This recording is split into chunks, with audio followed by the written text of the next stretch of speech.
Hello and good morning. Thanks for joining me again for another board meeting recap. So from the last one we did, we've actually had two board meetings since then because of timing and schedules. Wasn't able to get the last one in, but I'm going to recap both of those today. So if we go back to March 28th, just before spring break, we had our meeting in Wells, which was awesome to head up there and to visit them and have a board meeting with them. In Wells, we started out with the national anthem from the Wells junior and senior high chorus, which was great. We appreciate them. And then we also were able to do some wonderful recognitions with them.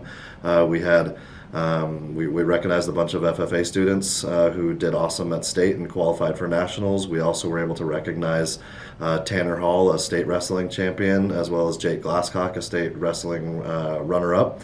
And then we were able to recognize our student board member, Grant Kington, from Wells High School. And then we've had a STARS award winner, one of our teachers out there, Heidi Ballard, and she actually won that back in December, but we elected to recognize her when she could be there with her family and with her coworkers and friends there in Wells. So that was a great way to kick off a wonderful meeting.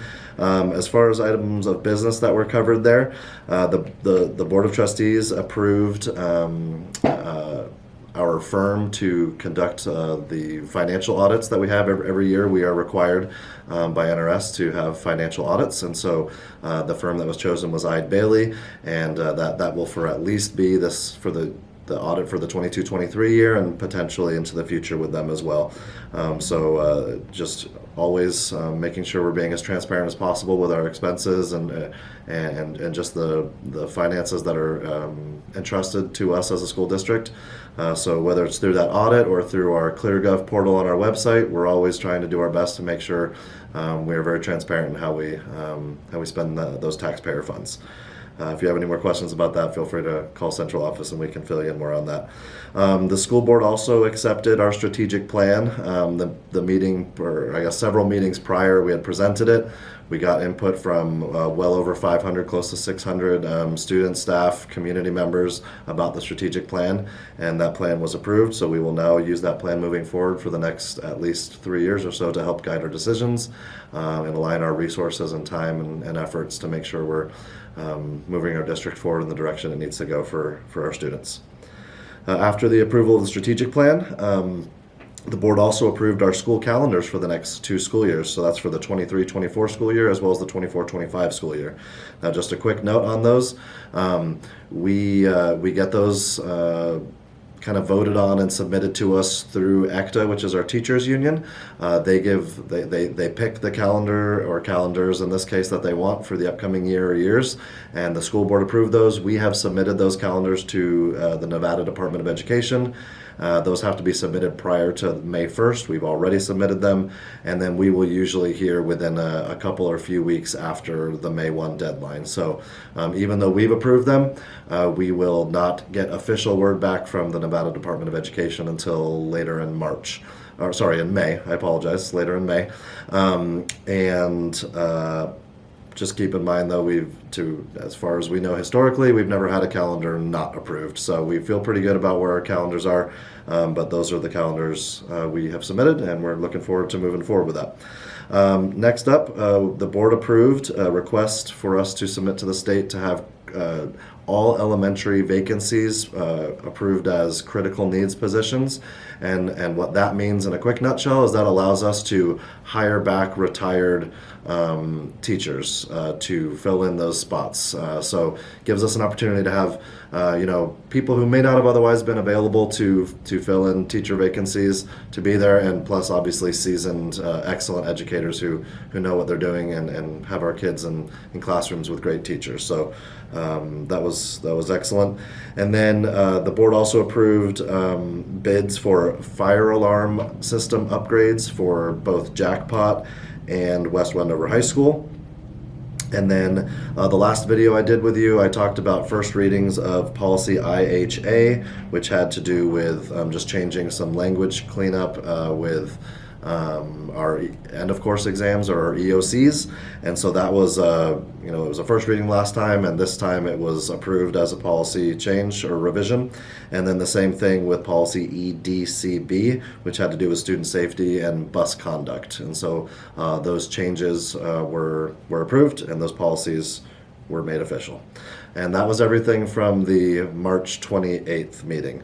Then fast forward a couple weeks to April 11th, which for us now was just a couple days ago.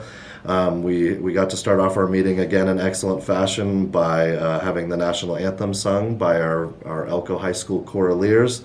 They did a fantastic job. We recognized our student board member, who was Rachel Phipps from Spring Creek High School. And it was great to have her there. We heard a presentation from Elko High School Theater Club. They did a recap on Theater Appreciation Month, I believe, and that was back in March.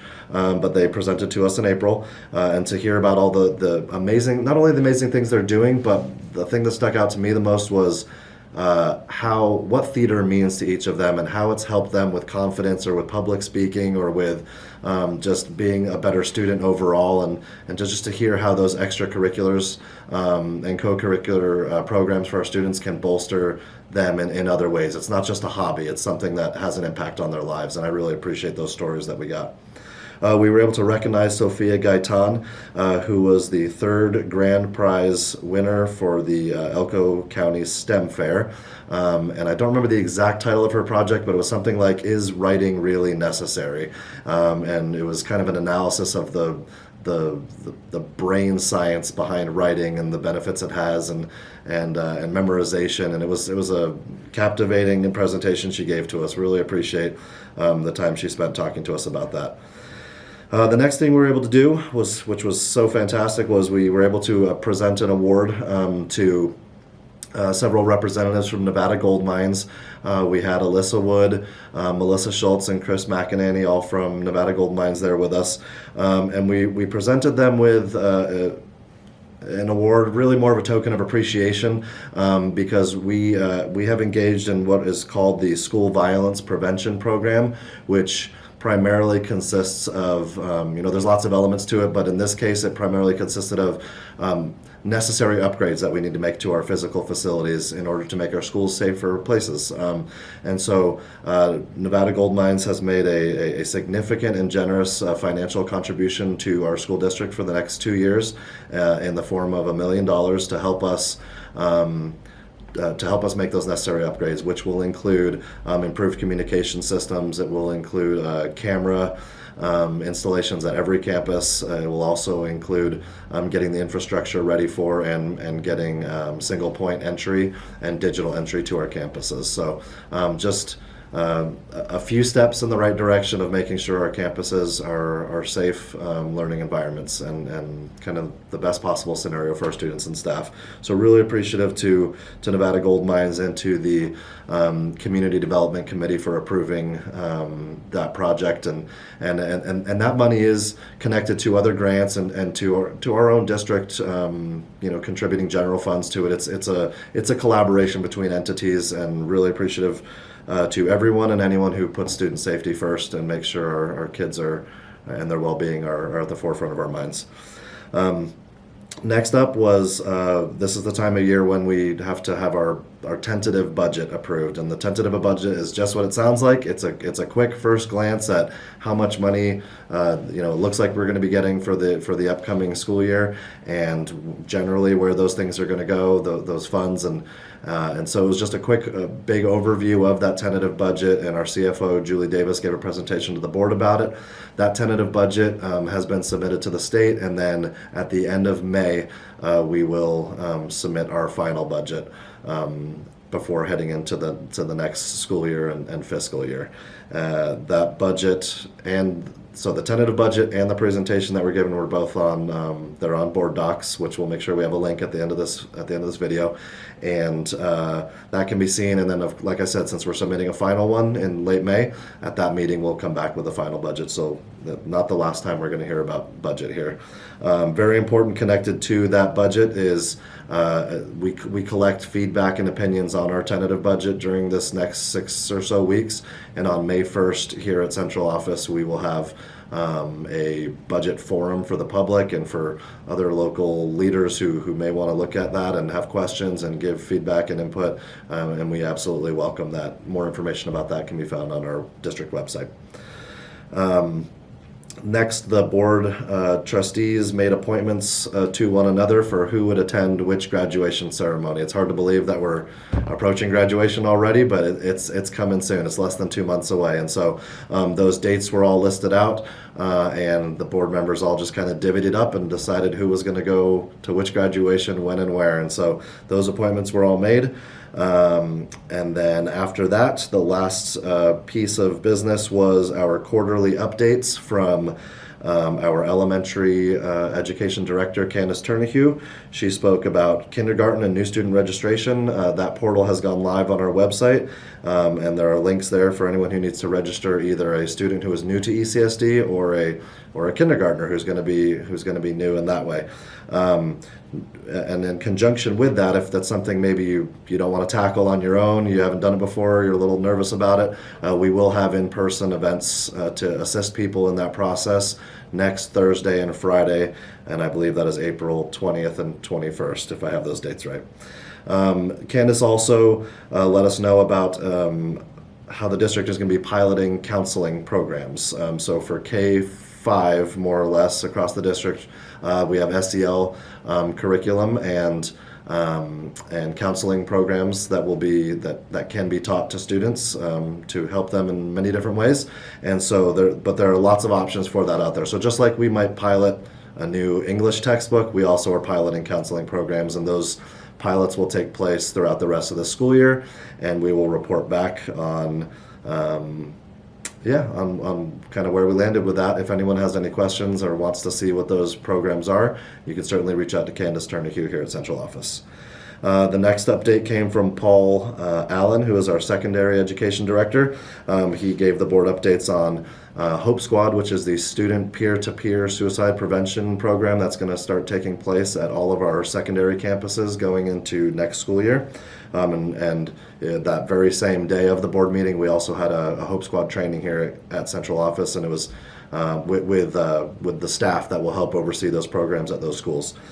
So he gave an update on that. He also gave an update on how we are refining and making more efficient our bullying procedures, and how we document and how we make sure we're being compliant with state requirements, and also, most importantly, carrying out those processes with fidelity, so bullying is taken as seriously as it needs to be.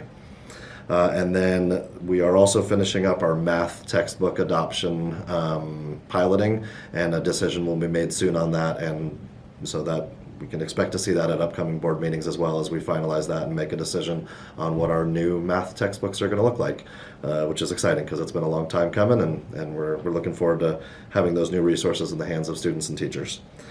And then the very last quarterly update came from Ray Smith, who is our Director of School Improvement, and he just gave the board a quick update on how we are now entering what we always call testing season with the Smarter Balanced tests, which are the state tests we talk about. There will also be MAP testing going on campuses. So from here to the end of the school year, in some form or fashion, most of our campuses will be doing some achievement testing to see how we're doing and see what we need to do to get better moving forward, and then our school performance plans and where we are with that. So that is a very quick rundown, as I mentioned before, for both the March 28th and April 11th meetings. We have both of those agendas are always available on board docs.